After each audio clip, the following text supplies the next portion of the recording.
Okay, just riffing a little bit on some of the topics that we've covered in the course. Probably not an exhaustive list, but this is what popped into my head. On the second to last day of class, it's kind of a guideline, things you gotta be prepared for, okay? You gotta be prepared to look at direction fields and do the things you do with direction fields and understand the Euler approximation, which is closely related to what you do with direction fields. With direction fields, you look at the flow of solutions. With Euler approximation, you calculate the flow approximately. First order equations, we have linear homogeneous equations. I've just made little notes about things you want to understand, principles. I'm not going to write down the form, but you want to keep in mind the solution has the form a e to the negative capital P of t. Now, again, that's just a little blurb there. It's kind of the critical thing you've got to understand about it. I mean, hopefully you understand just the chain rule and why that works. For linear non-homogeneous equation, a little harder to understand why the integrating factor works. But the integrating factor is e to the capital P of t, and in that form, it reduces the equation to the form, the derivative of one single expression is equal to the integral of the other side. So one side becomes a pure derivative, the other side is something else. When you add, takes the antiderivatives, everything works. Anyhow, separable equations, I think everybody's okay with that. If you can separate the variables, get the dx and the x on one side, the dy and the y on the other side, then if you do the integration, you solve the problem.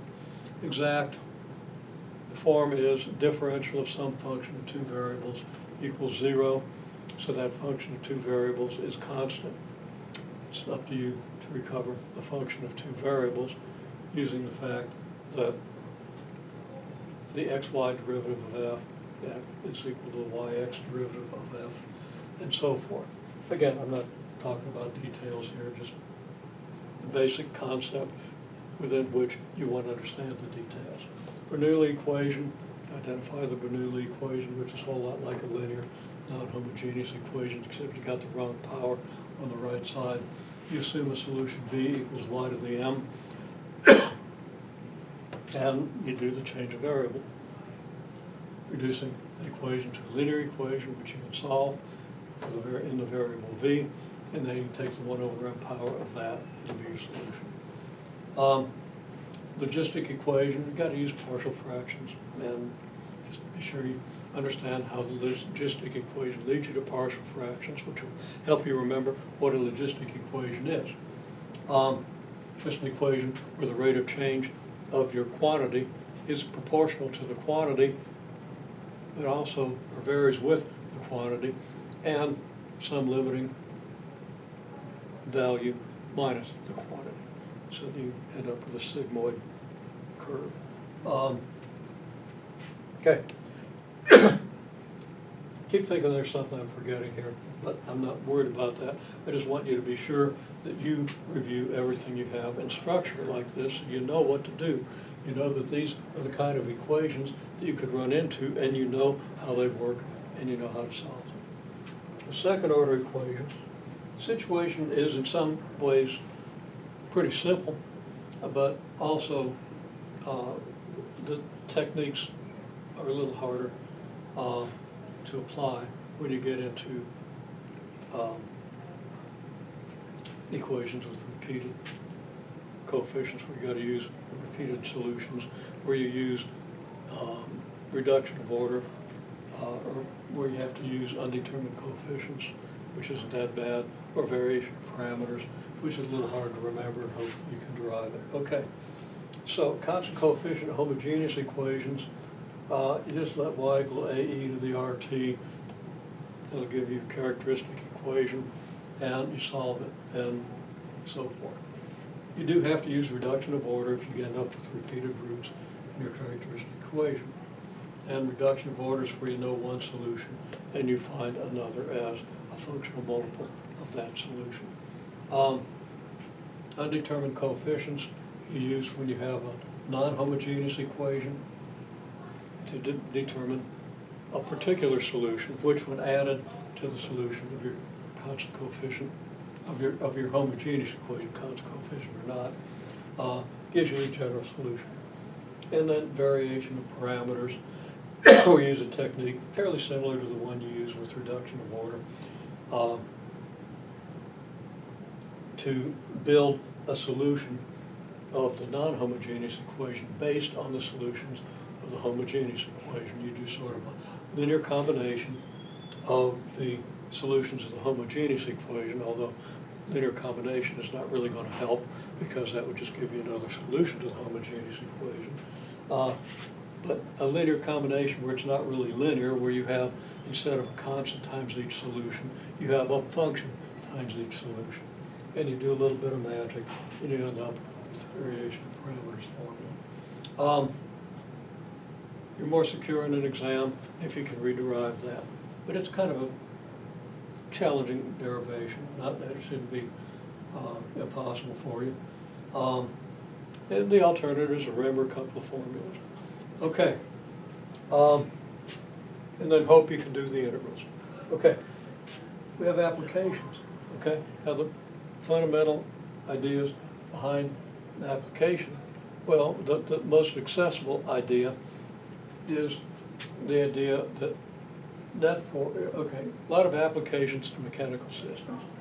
Okay, net force is mass times acceleration. Mass times acceleration, well, acceleration's derivative of velocity with respect to time. So it's mass times derivative of velocity with respect to time. Or mass times the second derivative of position with respect to time. The typical equation, second order equation that we get for always talking about a spring mass dashpot system. I don't think anybody under the age of 50 has ever even seen a dashpot. That's kind of an overstatement. But I don't think they're widely used. In some courses, in mechanics courses with labs, I would expect they are. I'm pretty sure I saw one 50 years ago. I'm pretty sure we used it in our labs. It's just that thing you use to get resistance. Resistance is proportional to your velocity. Anyhow, you have F net equals mass times acceleration, and F net for an object with a linear restoring force, which would tend to cause it to oscillate like a pendulum or a mass on a spring, and a drag force proportional to velocity, then your net force would be equal to the drag force, a drag coefficient times your velocity, velocity being x prime, and the restoring force constant times x. It would be the negatives of each of these. So you'd have mx double prime equals negative gamma x prime minus kx. Okay, well, you can bring that all onto one side. Okay? And then you get this second order equation, and often with constant coefficients. And then you drive this system with an applied force. Now, there are a lot of words I left out, a lot of ideas. I could have done a better job with that statement, but you've seen it.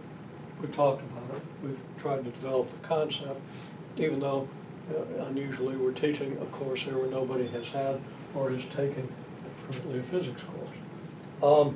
Okay. Another alternative, in any case, to, and this is motion. I'm not labeling it, but I'll say it. It's motion with a linear restoring force and a drag force proportional to velocity. If you don't have the linear restoring force, you can write this as mv prime plus gamma v. That's a first order equation. Okay, this is a second order equation. So this equation would be solved by the method of first order equations, this by the method of second order equations.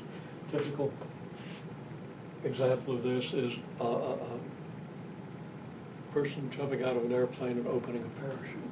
You have a drag force, and you have an applied force, which would be the force of gravity, and you have the mv prime, which is your net force.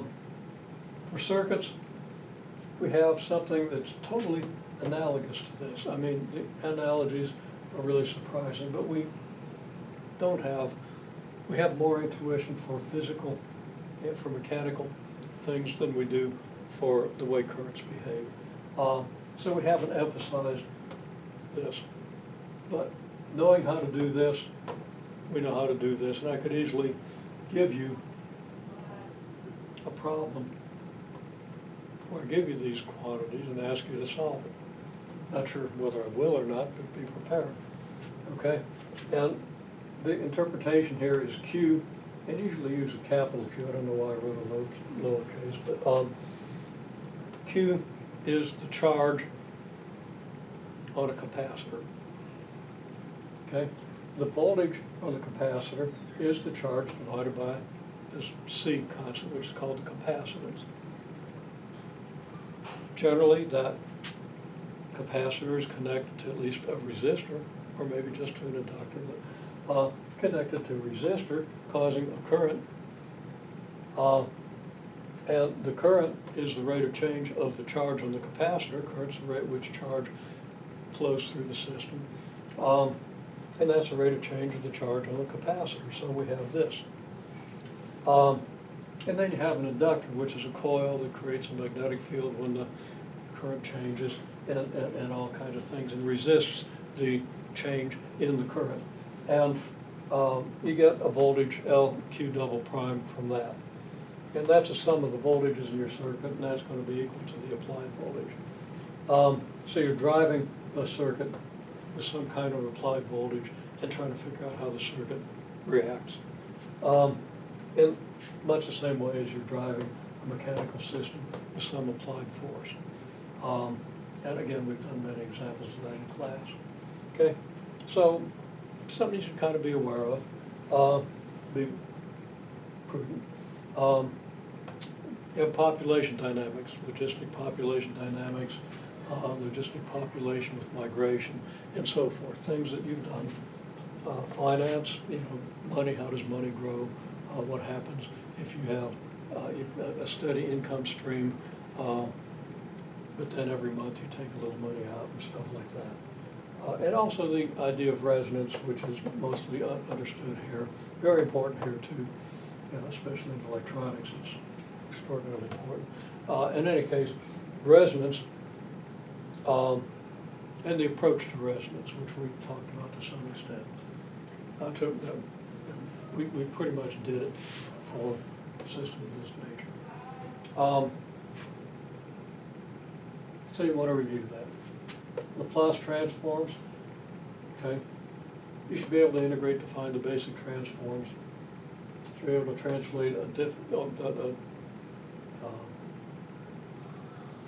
linear differential equation in a transform space, Laplace transform space, and solve it. You should be able to do your inverse transformations.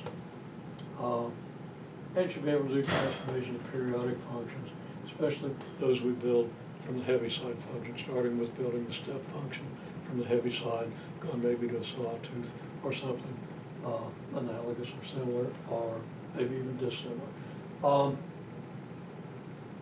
Okay, so that's pretty much what we've done. It's pretty much what you're responsible for.